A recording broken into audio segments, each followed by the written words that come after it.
This is my rototiller in my garden, and truth be told, rototilling is kind of a controversial subject in home gardens today. But I think it's getting more of a bad rap than it deserves, and I think we need to also open up some space for people who are choosing to till in their gardens for various reasons, and there are a lot of good ones, to help them, just open it up, welcome them, and say, hey, you know what? It's not so much the how you're gardening as the fact that you are gardening, and we need to be open and welcome to gardeners of all types. So yes, no-till, lots of benefits to it. Can be really great for soil erosion, for maintaining microbe activity, protecting worms and other beneficials that are in the soil. But tilling may not be such a bad idea either, and there are many reasons that tilling can actually be beneficial. Also want to throw in here that it doesn't have to be an all or nothing. Maybe you're mostly no-till, but then there are years when you are tilling the garden, and that may be because there may be years when your garden needs it. So often after several years of no-till, the soil will get really compacted. You may have very spotty distribution of soil amendments and fertilizers and things of that nature. And, tilling may be your solution to that. So, you also could have issues like insect infestation. So one thing I tend to get a lot of in my garden are grubs. And I don't want to use a lot of herbicides and insecticides. So sometimes the better, more eco-friendly and garden-friendly option is actually for me to till up the soil, obviously before or after the season, not while I've got plants in it, and to let the birds get in at those grubs and clear them away.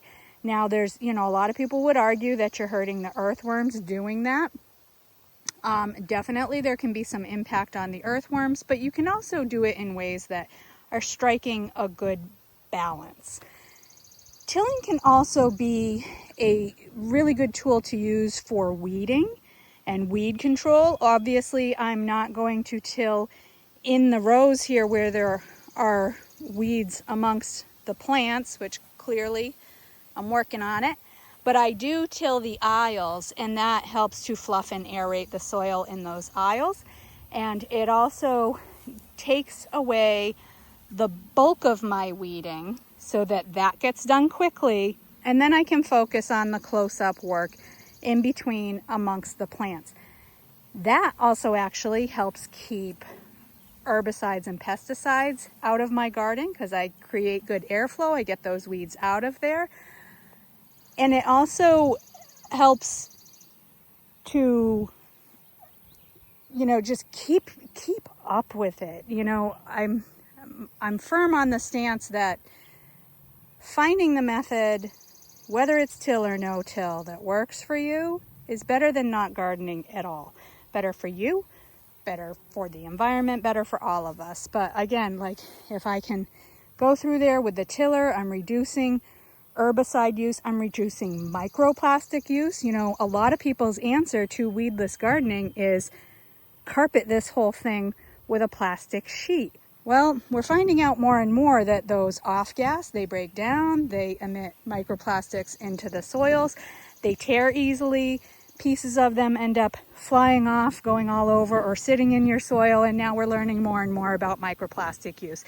So, look at some of the advantages of tilling in your garden and maybe embrace it a little more. And if it's not right for you, that's perfectly fine too, but let's not go so far as to make it not right for others.